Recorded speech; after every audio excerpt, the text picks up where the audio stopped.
Este evento es presentado por C-Minds, la Universidad de Chile, Ecosur, y con el apoyo de Google.org.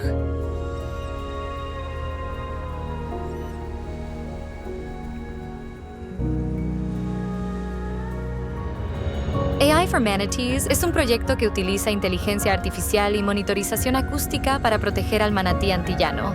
Con tecnología avanzada, buscamos mejorar nuestro conocimiento sobre estos animales y contribuir a su conservación. Marca un paso importante en el uso de IA para el monitoreo y protección de la vida silvestre en América Latina y el Caribe. Nuestro objetivo es preservar estas especies para las futuras generaciones. Bienvenidas y bienvenidos.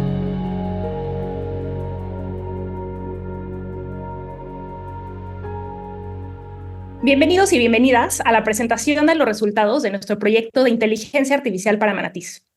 Soy Constanza Gómez Montt, fundadora y directora de C-Minds, una organización de innovación dedicada a aprovechar las oportunidades de las tecnologías emergentes para atender retos sociales y ambientales en Latinoamérica. A través de nuestro Laboratorio del Futuro de la Tierra, hemos trabajado los últimos años en el aprovechamiento de los sistemas de inteligencia artificial para la conservación y la regeneración de la biodiversidad. Y justo hoy me da un enorme gusto que estemos presentando, junto con nuestros socios, los resultados de nuestro proyecto enfocado a explorar las fronteras del uso de los sistemas de inteligencia artificial para comprender y proteger de una forma más efectiva a los manatís en América Latina y el Caribe. Este es un proyecto liderado por C-Minds, la Universidad de Chile, en colaboración con el Colegio de la Frontera Sur, Ecosur, y con el generoso apoyo financiero de Google.org. Y con este contexto, les presento a las personas de estas instituciones que han hecho este proyecto posible. Empezando por Regina Cervera, coordinadora del Laboratorio del Futuro de la Tierra de C-Minds, Felipe Tovar, profesor asociado, Iniciativa de Datos de Inteligencia Artificial de la Universidad de Chile, y Jan Henot, investigador de Conservación de Biodiversidad, Colegio de la Frontera Sur. Regina, Felipe y Jan nos presentarán los detalles y logros de este proyecto. Y así como nuestros proyectos de C-Minds, un factor que hizo este proyecto exitoso fue la colaboración interdisciplinaria, la cual para este caso tuvo el objetivo de desarrollar modelos de aprendizaje profundo para detectar, identificar y analizar vocalizaciones de poblaciones de manatís, con el fin de apoyar la investigación ecológica y biológica de esta especie. Este es un primer paso en un proceso que busca mejorar el entendimiento de poblaciones de manatís y por ende su protección. Y para todas las personas conectadas, tendremos un espacio de preguntas y respuestas al final. Nos pueden escribir por el chat. Con esto le doy el micrófono a Regina para que nos cuente más del contexto y la relevancia. Adelante, Rex. Pues muchas gracias a todas las personas que nos acompañan. Es un placer, como dice Constanza, empezar a presentar estos resultados como un primer paso, ¿no? Para poder realmente mejorar un análisis más rápido de datos captados por bioacústica de manatís. Empezamos en México. Entonces, pues bueno, aquí estamos los logos de los financiadores y de los socios para que puedan estar también aquí pues mucho en contexto. Entonces yo brevemente introduzco porque voy a dejar que también Jan y Felipe nos cuenten ya la parte mucho más medular, la importancia de realizar este tipo de procesos en este tipo de poblaciones vulnerables como son los manatís, que bueno, juegan un papel crucial en poder regular algas y pastos marinos en ecosistemas costeros, lagunares, ríos, estuarios, y son especies que están catalogadas, es una especie que está catalogada como vulnerable en la lista roja de la Unión Internacional para la Conservación de la Naturaleza. Son especies sombrilla y enfrentan diferentes retos ya en toda su área de distribución: pérdida de hábitat, caza furtiva, colisiones con embarcaciones y claramente pues también hemos visto estas presiones por contaminación sonora en sus áreas de distribución. Entonces, ¿cómo podemos realmente monitorear su comportamiento, su tamaño poblacional, por dónde se distribuyen? Es súper complejo porque muchos de ellos pueden estar en zonas, como Jan les va a presentar, con aguas claras, muy lindas, y otros están en zonas también con aguas turbias. Entonces, es un monitoreo bastante complejo. Y la bioacústica nos permite nuevas formas también de abordar estos retos. ¿Por qué inteligencia artificial? Y esto en C-Minds nos hacemos la pregunta muy constantemente, ¿no? Si realmente la mejor herramienta, si nos va a dar los mejores resultados, Y son utilizados cada vez más estos sistemas para poder detectar patrones en datos. En este caso fueron acústicos, ahora Jan y Felipe les contarán mucho más a detalle de esto. Y ya existen cada vez más aplicaciones en monitoreo de vocalizaciones de mamíferos marinos. Hay proyectos increíbles que están incluso intentando utilizar modelos de lenguaje grandes para poder comunicarnos con poblaciones, con especies de ballenas. Entonces, bueno, los manatíes tienen sonidos muy diferentes y Jan les va a presentar unas grabaciones increíbles para que se den una idea de la complejidad también de este tipo de vocalizaciones y lenguajes tan complejos que tienen, cómo se comportan, cómo se comunican madres con crías, cuando hay estresores, etcétera. Entonces es algo muy, muy interesante de ver. Y es por esto que nuestro proyecto se ha enfocado en utilizar sistemas de IA para analizar datos acústicos grabados en condiciones tanto controladas como también algunos en zonas naturales, son ecosistemas, son ambientes distintos, ¿no? Y en etapas futuras esperamos ya poder llegar a detectar estadísticas mucho más avanzadas que las vocalizaciones también. ¿Y esto para qué? Pues justamente para poder monitorear estas poblaciones difíciles de encontrar. No es como que vayas ahí por la laguna y te encuentres con manatíes y digas, ah, claro, aquí hay 5, sino que son poblaciones difíciles de realmente poder ver, entender, seguir. Entonces, hay mucho potencial para poder utilizar estas herramientas generadas para poder crecer a siguientes pasos. Entonces, también por eso les invitamos hoy a hacernos todas las preguntas, comentarios para que podamos seguir creciendo nuestros esfuerzos. Y bueno, brevemente los objetivos han sido pues aprovechar los sistemas de IA, particularmente Deep Learning, y aquí tenemos a Felipe que nos va a dar mucho más contexto sobre esto. Evaluar qué tantos datos son necesarios, porque no es como que haya muchos datos disponibles, tuvimos que generar nuestros datos, es un reto muy interesante. También pues probar, ¿no?, qué tan efectivos son estos modelos para poder transferirlos a diferentes tipos de especies, poblaciones, entre mamíferos marinos, diferentes entornos, y poder generar herramientas que sean replicables, utilizables, user-friendly, para poder escalar este tipo de monitoreo y de análisis de datos automatizados. Entonces, bueno, nuestro modelo realmente es un avance. Felipe les contará mucho más de eso y ahora también les spoileamos que ya lo pueden encontrar en GitHub, en varias partes también disponibles. Y esperamos que también ya cuando esto pueda ser mucho más escalado a hábitats naturales, podamos tener muchos mejores rendimientos de nuestros modelos. Claro que hay desafíos aún, como disponibilidad de datos, ruido ambiental, entre otras cosas que les contarán a mucho más a detalle el equipo. Pero bueno, ¿qué buscamos realmente a futuro? Pues poder tener modelos precisos, robustos, que sean útiles para la comunidad científica y de diferentes perspectivas. Contaba Constanza, esto es algo interdisciplinario, desde los grupos que trabajan con datos, con sistemas de IA, los grupos que trabajan con mamíferos marinos, con manatíes, con especies, que a través del monitoreo acústico y análisis de estos datos podemos mejorar la toma de decisiones para conservar. Y que sea además algo automatizado, que sea algo que pueda transicionar de mucha retroalimentación, que ya ha nacido aquí nuestro experto para dar esta retro, y que podamos empezar a avanzar a sistemas pues mucho más, que consuman mucho menos tiempo, ¿no? Y creo que ya nos podrá contar del tiempo que han pasado escuchando vocalizaciones sin parar. Y bueno, con esto, muchas gracias. Doy un primer spoiler aquí nada más para que empiecen a ver y ahora al final también volvemos a repasar esta parte, pero pueden encontrar nuestro reporte, pueden encontrar los links al artículo científico, a GitHub y bueno, más adelante igual les pasamos el link, pero pues para que empiecen a ver también pues todo el esfuerzo ya más a detalle. Y bueno, pues muchas gracias. Le paso la palabra a Jan, que nos va a contar ya la parte de los manatíes.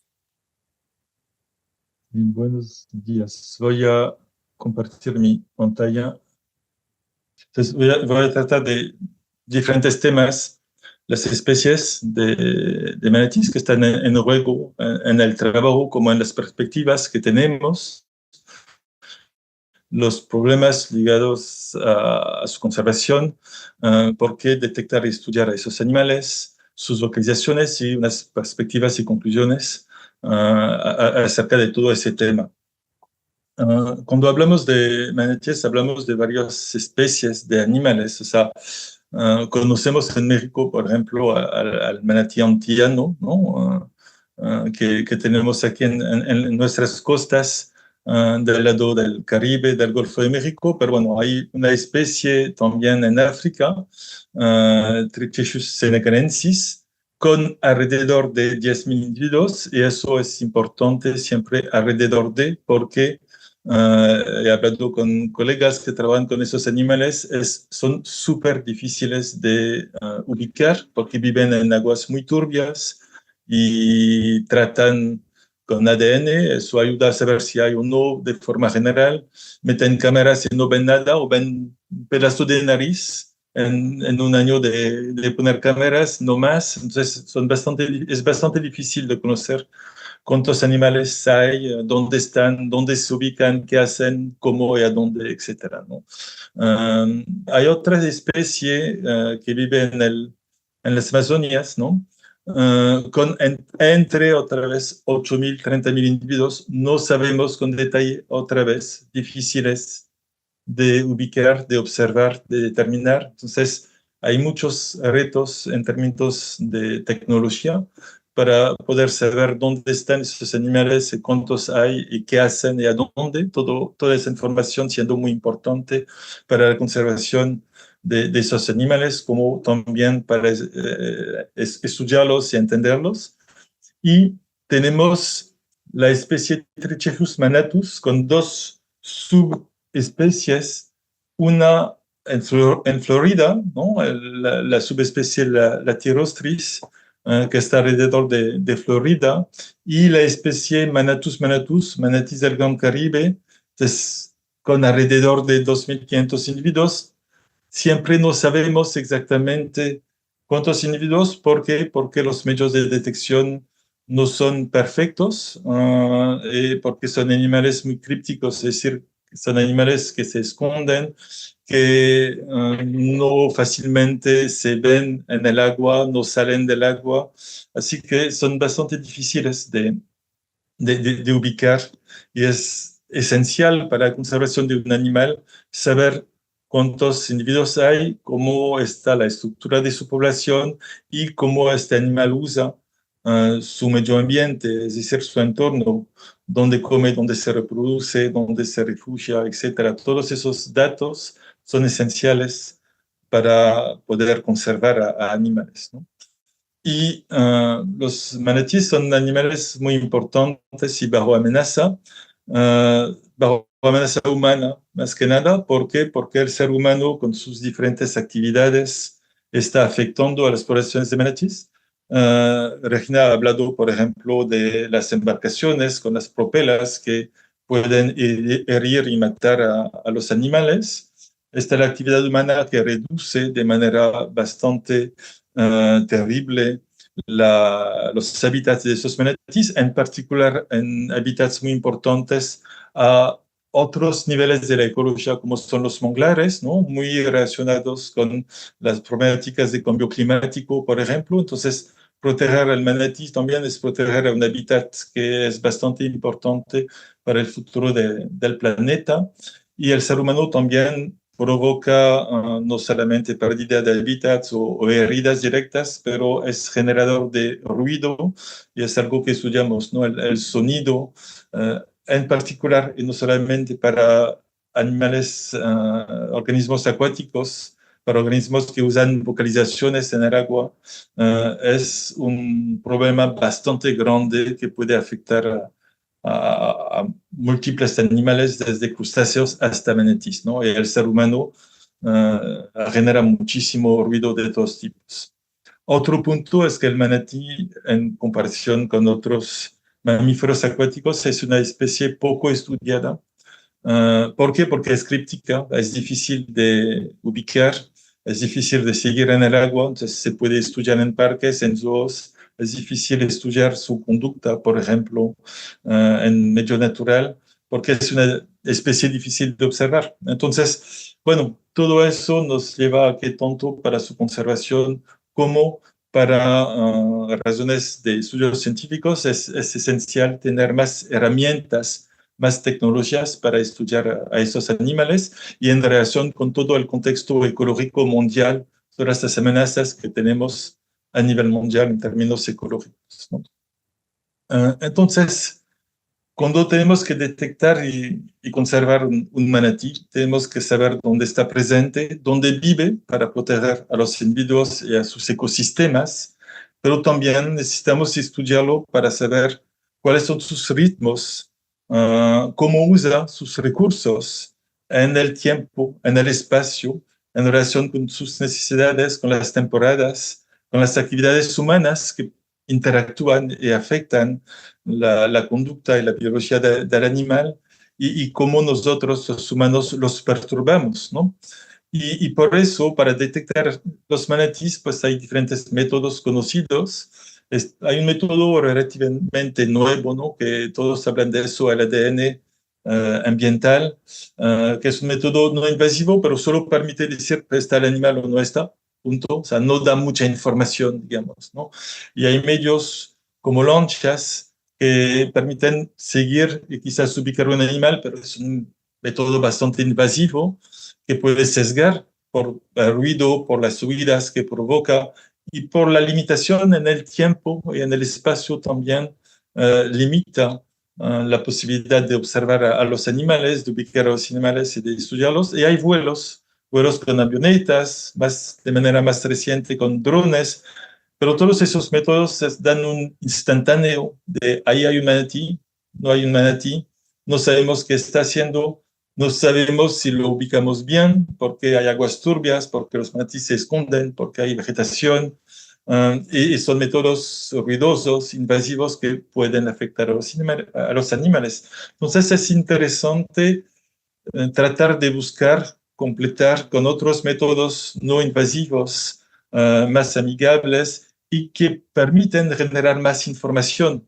como el uso de las vocalizaciones para ubicar y estudiar a esos animales. Aquí hay un pequeño video donde van a escuchar unos ruiditos. ¿Escuchan el video? Hay unos ruiditos como de ratoncitos. ¿Los escuchan? Sí, perfecto, Jen. ¿Sí? Ahí escucharon. Son las vocalizaciones ahí de una mamá y un bebé manatí que están, entre comillas, conversando. ¿Sí? Y es lo que podemos captar en el agua, ¿no? Son las vocalizaciones de los manatíes. Esas vocalizaciones juegan un papel bastante importante porque les permiten comunicarse y también las estudiamos porque son vocalizaciones que pueden ser relacionadas a un contexto.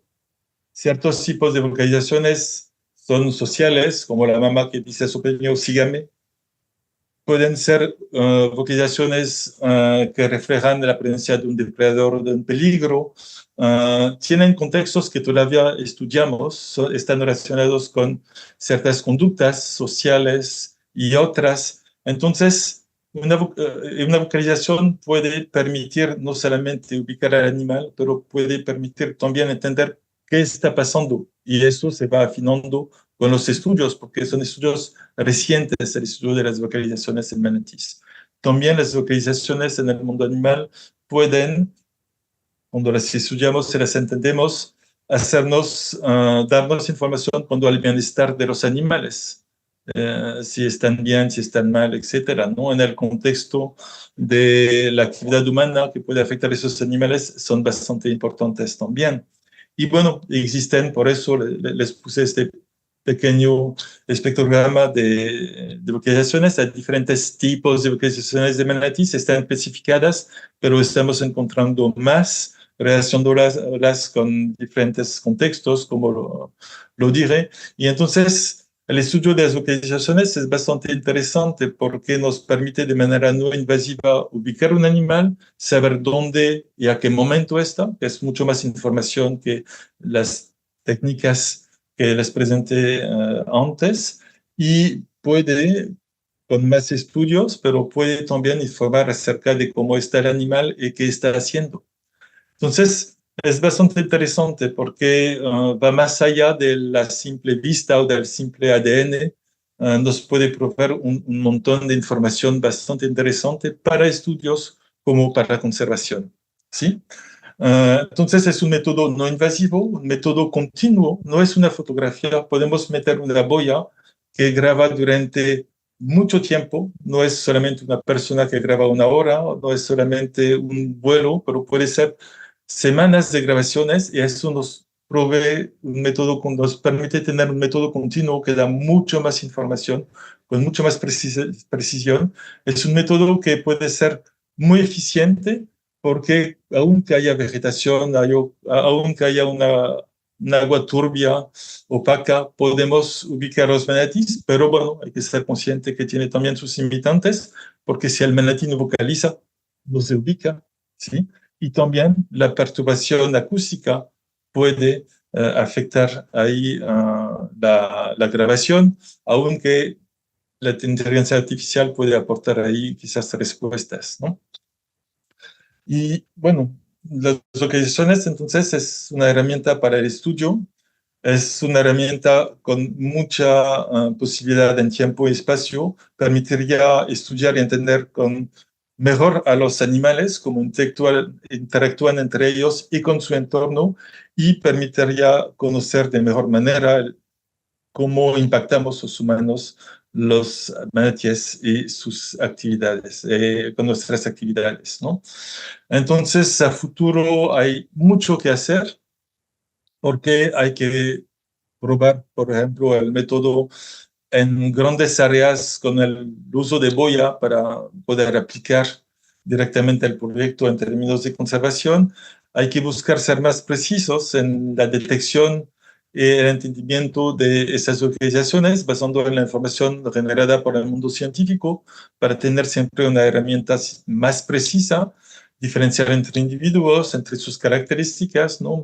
Machos, hembras, bebés, por ejemplo, y poder entender mejor esos animales en términos científicos como para su conservación. Y también les hablé de las diferentes especies de manatíes, estas especies que son difíciles de observar, de ubicar, pues esa herramienta puede después también ser aplicada, adaptada para otras especies y ser una herramienta bastante importante más allá del manatí antillano, ¿no? Lo que es una perspectiva bastante importante también en este trabajo. Entonces, bueno, tenemos un primer paso. Le voy a dejar la palabra a Felipe para dar más explicaciones cuando la ya propiamente dicho. Y gracias por su intención y gracias a todos los actores que ayudaron en el proyecto. Genial, Jan, muchísimas gracias. Es fascinante conocer justo más de la relevancia, ¿no?, de los manatíes en tantos niveles, como mencionas, y la importancia justamente de tener herramientas efectivas para estudiarlos y entender más acerca de los riesgos, para poder no nada más conocer diferentes patrones y entrarnos en el mundo fascinante de los manatíes, sino también saber cuáles son aquellas acciones para protegerlos de la mejor forma. Y con eso, Felipe, nos va a encantar que nos cuentes más del lado de desarrollo tecnológico detrás de este proyecto, que nos cuentes más de cómo fue la innovación del modelo de Deep Learning detrás de estos resultados. Muchas gracias, Constanza, Regina, todo el equipo por organizar el webinar y también por la experiencia durante estos meses, ya un poco más de un año trabajando con ustedes. Hemos estado súper contentos, hablo en nombre del equipo de la Universidad de Chile. Brevemente les voy a contar cómo formulamos el problema, cómo representamos los datos y tratamos los datos desde el comienzo, que ese ya es un desafío en sí mismo. En particular, la arquitectura de inteligencia artificial que ocupamos y cuáles eran los cuidados que había que tener para adaptar esa arquitectura y los resultados que tenemos hasta ahora. Parto contando, yo había visto la presentación de Jan, así que sabía hasta dónde iba a llegar, ¿cierto? Entonces, el tipo de adquisición de datos que estamos usando es monitoreo acústico y hago la precisión de que este no es el tipo de datos con estos sensores que usamos, ¿cierto? Estas son boyas, las boyas están en el océano y pueden quedarse ahí continuamente registrando actividad acústica submarina. Los datos que usamos en este trabajo fueron de zoológicos y de parques, entonces los manatíes estaban confinados con micrófonos submarinos, ¿cierto? Pero en una próxima etapa nos gustaría tratar este tipo de datos, pero el principio es el mismo. Es un micrófono que está sobre el agua, bajo el agua, captando actividad acústica. Y el objetivo es, de esta actividad acústica, o sea, grabaciones de audio, poder detectar en qué segmentos de ese audio hay actividad de los manatí, llamados de manatí o cantos de manatí. Entonces, el problema a resolver es tal como lo acabo de mencionar, ¿cierto? Queremos identificar cantos o actividad de los propios manatí en una grabación de audio. Y usualmente hay algunos autores que han abordado este problema, ¿cierto? Y adoptan una arquitectura en general como la que estoy describiendo acá, que tiene 3 etapas. Primero, una limpieza de los datos, luego una detección de cuáles pueden ser algunos segmentos que son efectivamente cantos, y luego clasificar con un algoritmo usualmente de inteligencia artificial que determina si cada segmento es o no canto. Entonces, la entrada a este gran módulo es una señal de audio como la que sale a la izquierda, y la salida son etiquetas o indicadores que dicen en qué sección del audio efectivamente un manatí está hablando, ¿ya? O comunicándose con otro. Tiene algunos desafíos esta arquitectura, y lo primero es que necesita conocimiento experto, porque hay unos de estos componentes que se diseñan a mano, ¿ya? En general, el último componente de la clasificación es entrenado a través de alguna inteligencia artificial, pero en general los primeros 2 son con conocimiento experto. Entonces, cuando uno toma una señal de audio, depende del contexto, qué significa limpiar esa señal. Sacarle ruido ambiente, sacar ruido de fondo marino, ¿cierto? De repente puede ser ecualizar algunas frecuencias o condicionar discrepancias entre volúmenes. Es muy de experto y es específico al contexto. Y luego la detección, uno puede tener algunas herramientas que pueden ser simples. Por ejemplo, si la energía del audio es mayor que cierto umbral, entonces podría ser actividad acústica. Básicamente, si hay audio o si no hay audio. Eso se mide en energía en audio. El otro desafío es que, un poco consecuencia del primero también, es que como tiene mucho conocimiento experto, esta metodología em, queda especificada para un escenario muy particular. Tiene poca capacidad de generalización, decimos en el área. Entonces nosotros vamos a tomar un enfoque un poco distinto, en donde esto está en resumen nuestra propuesta, ¿cierto? Vamos a tomar el audio, lo vamos a dividir en segmentos, vamos a preprocesar livianamente estos audios, que es básicamente formar los espectrogramas que mencionaba ya en su presentación, que ya voy a explicar en un poco más de detalle qué significa. Y luego estas imágenes chiquititas se pasan a un gran módulo, ya no tenemos estos 3 módulos por separado, que es una inteligencia artificial que resuelve el problema, decimos en nuestra área, de borde a borde, end-to-end, ¿ya?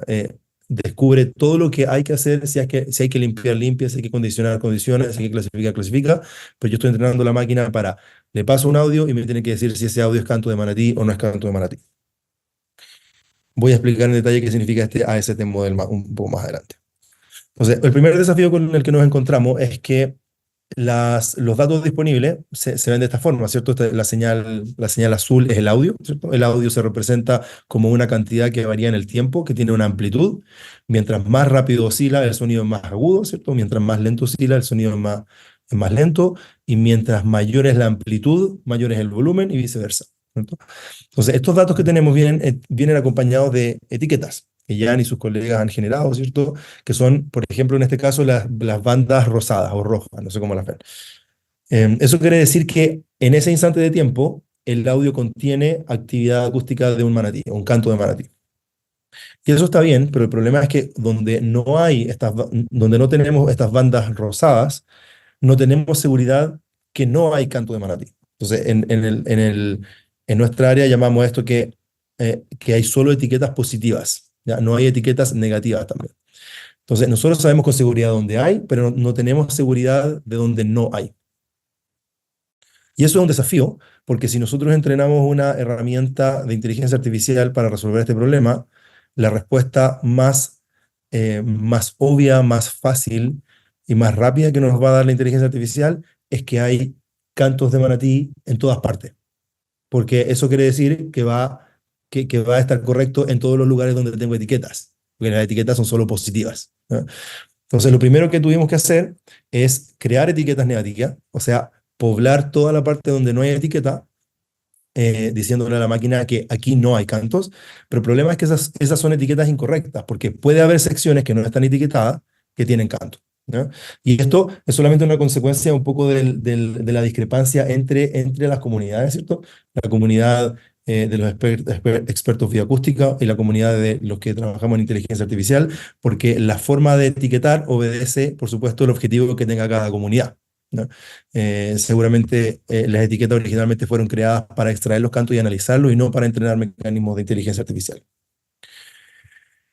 Luego, este audio lo representamos de la manera que estaba explicando Jan, ¿cierto? A través de un espectrograma. Y el espectrograma no es otra cosa que una representación bidimensional del audio. Es una imagen que denota en el eje horizontal el tiempo, sigue denotando el tiempo, y en el eje vertical denota la frecuencia. O sea, yo les decía si oscilaba rápido o oscila lento esta señal, y el color denota la energía. Entonces, si yo veo estas zonas que son más amarillas, quiere decir que donde está amarillito, en todo el tiempo, por ejemplo en esta parte, a la frecuencia, no sé, 4, hubo una presencia importante en el audio. Quiere decir que a frecuencia 4 osciló fuerte esa señal. Y también a frecuencia 6 y 10 y así, ¿no? Entonces es una representación gráfica del audio que es reversible, en el sentido que uno puede extraer el audio de esta representación, pero lo más importante es que es una imagen.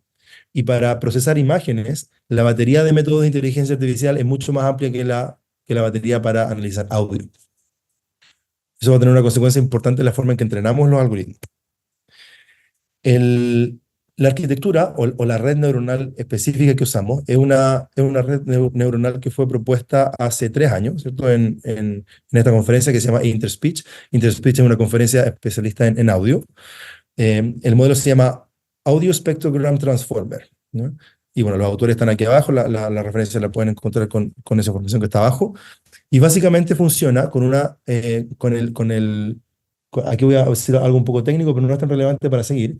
Hay un mecanismo que se llama atención, y las redes neuronales que explotan ese mecanismo se llaman transformer. Si no han escuchado de ella, probablemente la han usado, porque todos los modelos de lenguaje que están en el WhatsApp o el ChatGPT usan esta misma arquitectura.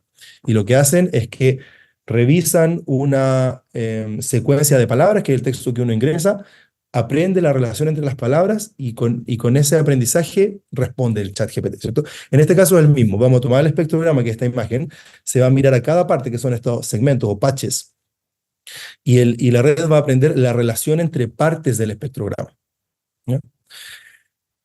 Y va a aprender la relación para determinar si ese espectrograma corresponde a un canto de manatí o a presencia de otro sonido, en particular ausencia de sonido.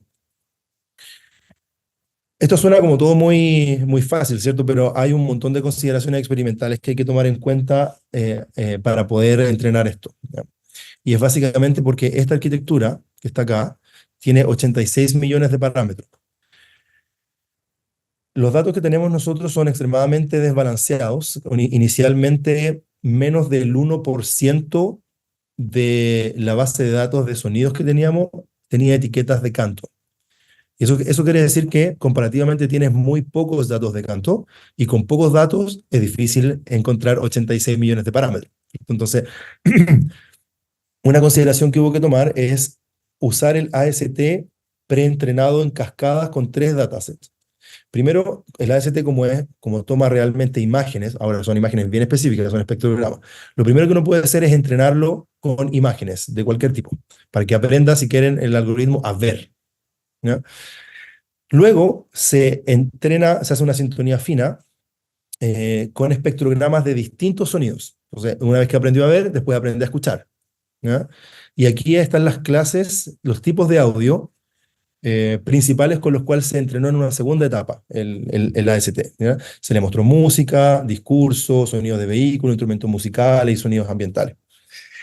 Y esa es la arquitectura AST que está disponible desde los recursos de los autores de esta arquitectura, ¿cierto? Que es la referencia que está abajo. Y nosotros lo que hicimos fue entrenar una tercera etapa de cascada con los cantos de manatí. O sea, primero aprende a ver, después aprende a escuchar, y después después entiende qué es un canto de manatí. Y eso se refiere con la sintonía fina de este modelo que tiene 86 millones de parámetros. Además, otras consideraciones bien importantes e interesantes es que nuestros datos fueron segmentados en ventanas que se traslapan, ¿ya? Y eso quiere decir que si hay un canto que justo abarca 2 ventanas, tenemos una mayor probabilidad de encontrarlo entero en una sola ventana. Una cosa bien novedosa que hicimos fue inyectar ruido a los datos. De esa forma, si hay segmentos de audio que son muy, muy similares, al perturbarlos con ruido quedan distintos, pero siguen siendo cantos, son cantos ruidosos. Y de esa forma, el algoritmo de inteligencia artificial no se aprende los cantos de memoria, ¿ya? Aprende la relación subyacente del canto. Entonces, frente a un canto con ruido, lo debería detectar también. Los primeros resultados con todas estas consideraciones dicen que somos capaces de detectar con un 78% los cantos de manatí. Lo cual es un número alto, pero nos quedaba la intuición de que se podía hacer mejor, ¿ya? Esos números que están ahí son cuando detecto cuando es canto y cuando detecto cuando no es canto, básicamente, ¿ya? ¿Qué porcentaje de cantos detecto y qué porcentaje de no cantos no detecto, básicamente? Y veíamos que empezamos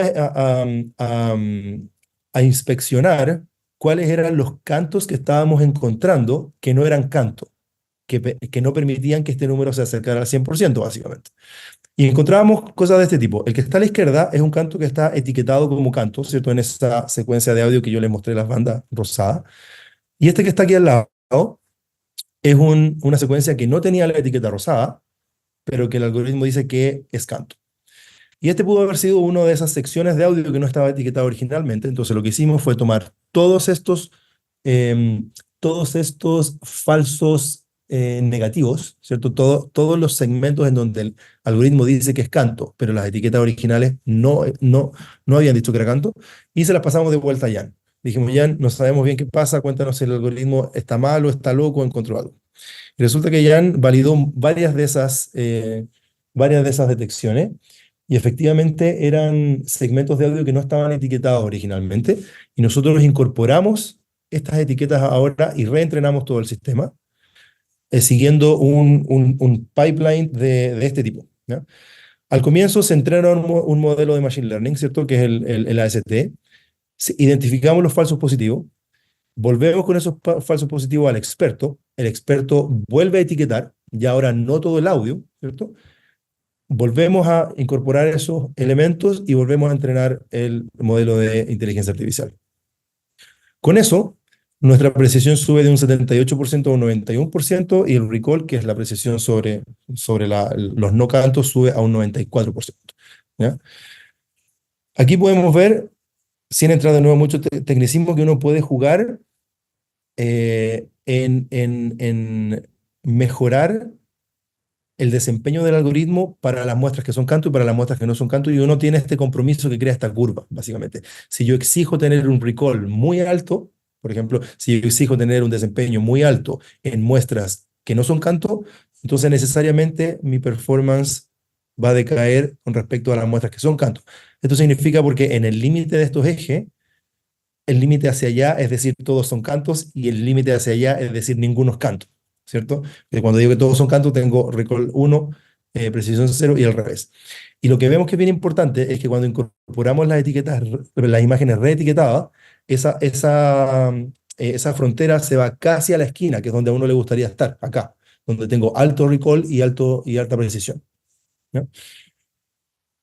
Conclusiones de este trabajo, con lo que llevamos hasta ahora. Bueno, desde el punto de vista técnico se implementó un mecanismo de detección de cantos de manatí que es desafiante en términos de la presencia de etiquetas negativas, la ausencia de etiquetas negativas, y además el desbalance de los datos. En general, estos modelos se entrenan viendo la cantidad de aciertos del modelo.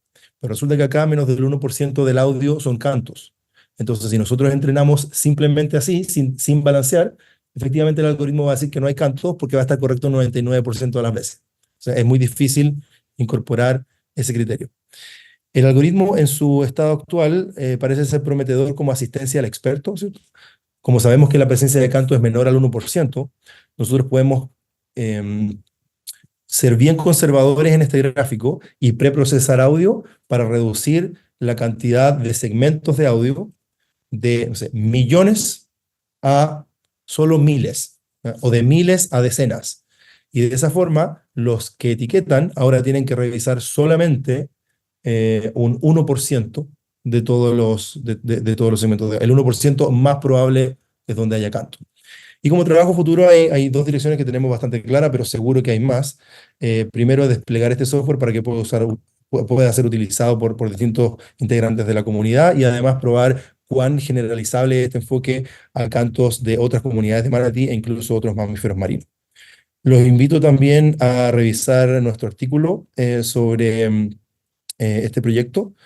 Este artículo ha sido aceptado en la conferencia Machine Learning for Signal Processing, que va a tener lugar en el próximo mes ya, en septiembre, en Londres. Se va a presentar ahí el 23 de septiembre, se va a presentar. Y pueden ver acá los links que están abajo, el paper propiamente tal, con todos los detalles experimentales que no mencioné, y el repositorio donde está el código del algoritmo. Eso, muchas gracias.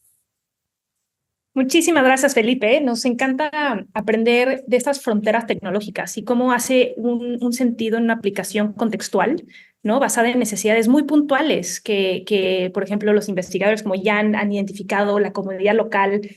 Y nos toca de alguna forma, y especialmente en C-Minds decimos que nos toca de alguna forma en Latinoamérica y el Caribe poner cuál es el ethos del uso de la tecnología para este campo. Y creo profundamente que proyectos como este ponen muy en alto cuál es el ethos, ¿no? Es algo centrado en entender el contexto, es algo centrado en la comunidad, es algo centrado en tener socios interdisciplinarios y multisectoriales. Y de alguna forma ponemos sobre la mesa cuál es la frontera tecnológica y cómo se está resolviendo para poder pues, contestar como comunidad, tanto en Latinoamérica y el Caribe como a nivel global. ¿Cómo le hacemos para avanzar de una forma más efectiva, más rápida, más contundente ante una crisis climática y una crisis de pérdida de biodiversidad que estamos viviendo? Y casos como este nos ponen claros ejemplos del potencial que hay en el uso tecnológico para estas respuestas. Tenemos algunas preguntas en el chat que me va a encantar que nos contesten. Empezamos contigo, Jan, con una de Frida. ¿Los manatís tienen diferentes tonos de voz? ¿Hay una huella vocal? ¿O cómo distinguen el número de manatís para el conteo de la población? Arrancamos contigo, Jan, y me sigo con otras. Sí, bueno, claramente hay diferencias. Bueno, hay estudios que hicimos que muestran que hay diferencias entre poblaciones, por ejemplo. No todas las poblaciones vocalizan igual. Eso por varias razones que pueden ser relacionadas con su ambiente, como quizás con una forma cultural. Esto está en discusión. Tienen acentos, digamos, pero no sabemos por qué. Hay diferencias por edades, hay diferencias por sexo y faltaría estudiar más a profundo para saber si hay diferencias entre individuos, lo que sería de esperar porque hay muchas otras especies de animales que sí tienen diferencias entre individuos. Todos tenemos nuestra huella vocal, digamos, ¿no? Y es totalmente razonable pensar que los manatíes también la tienen. Hay que descubrirla y describirla, ¿no? Y todos esos trabajos van en ese sentido. Y necesitamos esa información y trabajar esa información para ir más allá en el uso de la inteligencia artificial para tener siempre posibilidad de información más fina para el estudio y la conservación de los manatíes. Espero haber contestado. Perfectísimo, Jan. Muchísimas gracias. De todos modos, estamos siempre abiertos y abiertas que nos manden más preguntas por correo, pero me sigo con otra. Para los tres, recapitulando puntos que mencionaron en su presentación, en una frase y no más, ¿qué es lo que más aportan esas tecnologías de forma única para protección y regeneración de la biodiversidad? Rex, empezamos contigo. En una frase. Ok. Bueno, primero, son métodos no invasivos, lo cual nos permiten realmente conocer cómo se comportan en los estados pues, silvestres, bueno, en este caso también fueron en ambientes controlados, poder generar tareas mucho más rápido, mucho más eficientemente, poder tomar decisiones en mucho menor tiempo que quizá el tiempo que le tomaría a Jan, a sus estudiantes y a todos los que trabajan en esto, sentarse a escuchar todos los minutos de audio que podamos colectar con estas tecnologías. En una frase. Me encanta, Rex, una frase con muchas comas, o sea que la misma oportunidad para Jan y Felipe. Adelante, Jan. ¿Qué es lo que más aportan de forma única esas tecnologías? Bueno, permite estudiar y entender los manatíes de manera mucho más fina en comparación con todos los otros métodos. Y eso es un gran avance. permite poder estudiar y conservar manatíes en zonas donde son difíciles de observar y ubicar, ¿sí? Y para el investigador X, como yo, que estudia esos animales, permite ahorrar muchísimo tiempo y también la IA puede tener una mejor oreja que nosotros y en ese sentido ayudarnos a no perder datos, ¿no? Y eso, bueno, todo eso son grandes posibilidades y avances. Me encanta. Felipe.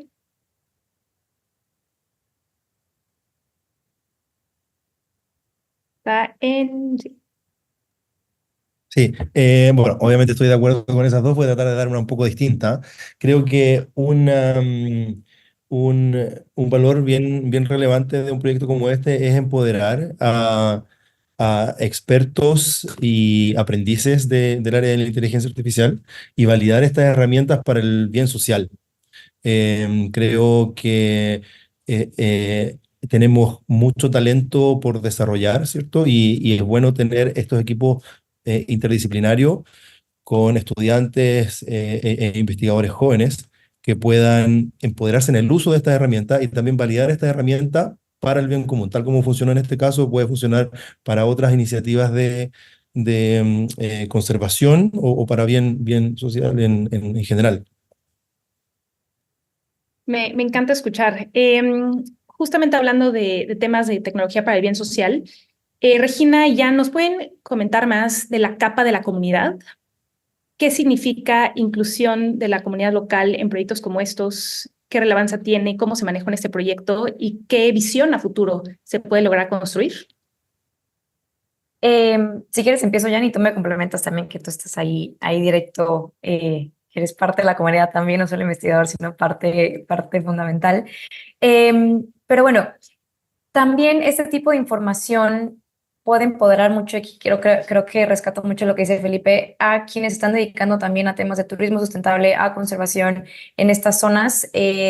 Por suerte tuvimos la oportunidad de ir al santuario de Manatí en Quintana Roo y poder constatar, ¿no?, que a pesar de ser una zona bastante protegida, enfrenta riesgos. Entonces, estos datos que también puedan ser trasladados a un lenguaje donde la comunidad pueda aprovecharlos de herramientas para poder seguir, pues, de entrada justificando la protección de esta área y poder tener herramientas que permitan aminorar los riesgos también en otras zonas, no necesariamente en esa zona, pero para fomentar un turismo mucho más educado, un turismo mucho más consciente, sabiendo también cómo se comportan estas poblaciones, en dónde están. Entonces, los pasos aún son necesarios de dar este salto a donde ya se integran en estas estrategias comunitarias. Ahora, bueno, desde el lado de Jan estuvieron participando también estudiantes, lo cual fue algo sumamente lindo de ver. Y le paso a Jan también para que complemente esta parte desde su perspectiva. Bueno, conservar y estudiar los manatíes es algo que integra todo un contexto social. Está el contexto del mundo de los estudios, del mundo científico, etcétera. Creo que ya lo hablamos, ¿no? Los estudiantes, los colegas, y el proyecto da aperturas para toda esa comunidad, pero también hablamos de los aspectos sociales en términos de dónde viven los manatíes y los seres humanos que viven en esos ecosistemas, que dependen de esos ecosistemas, que dependen de esos animales. Y un proyecto así, cuando trata de conservar el manatí, también conserva el ecosistema y permite a las comunidades locales, ¿no?, a la gente que vive ahí en esas reservas naturales, de poder seguir aprovechando de esos recursos naturales de manera responsable, sin hacer daño y de poder conservar a los manatíes, a su ecosistema, porque ellos dependen de estos recursos naturales. Si perdemos a los manatíes, si perdemos sus ecosistemas, pues toda esa gente local pierde también sus recursos. Entonces, hay aspectos científicos y hay aspectos sociales que están íntimamente relacionados, aspectos de conservación que están íntimamente relacionados ahí. Entonces, no se trata solamente de conservar o de estudiar el manatí, pero se trata también de conservar los recursos que son de gran importancia para muchas personas y en particular para población pobres, ¿no? Y ahí hay un aspecto social bastante importante también cuando hablamos de conservación, ¿no? Por supuesto. Y con esta experiencia, y es una pregunta para los tres, y Felipe, podemos empezar contigo, para otros proyectos que desean explorar justamente el aprovechamiento de nuevas tecnologías, como por ejemplo sistemas de inteligencia artificial para proyectos similares, ¿no? Digamos mamíferos o digamos algo similar en contexto. ¿Cuáles serían sus una o dos recomendaciones que tendrían para empezar a explorar esto de forma efectiva? Algunas lecciones que seguramente aprendimos del proyecto que pueden aplicarse a un futuro proyecto es paralelizar algunos esfuerzos. Por ejemplo, nosotros al comienzo queríamos desarrollar algunas técnicas para los datos que íbamos a generar en el proyecto, pero la generación de datos ya era un esfuerzo en sí mismo y si esperábamos los datos, la parte del análisis iba a quedar relegada a los últimos meses que sobraran. Entonces, hay que buscar alguna forma de empezar a trabajar con estos equipos en paralelo. La forma en particular que encontramos nosotros fue con datos lo más cercano posible, que no eran los datos del proyecto, pero eran cercanos, validados por Jan también. Y de esa forma, cuando llegaron los datos, ya estábamos listos para analizarlos y no tuvimos que empezar recién a pensar cómo íbamos a hacer para analizar esos datos. Eso creo que es una lección aprendida y seguro puede servir para los siguientes proyectos. Me encanta, Felipe. Gracias. Rex. Pero recomendaciones también, aquí creo que la parte interdisciplinaria es clave, sobre todo porque trabajamos directamente con tanto zoológicos que están en Francia, que están en Quintana Roo, zonas del santuario de Manatí, para también garantizar que cuando entremos a esas zonas y con Ecosur, que estamos no afectando más el área, porque también cuando trabajamos con datos podemos estarnos enfrentando a extraer datos de las zonas y generar ciertos riesgos y consecuencias no deseadas. Entonces, esta parte nos ha permitido también que los datos hayan sido consensuales sin generar daños.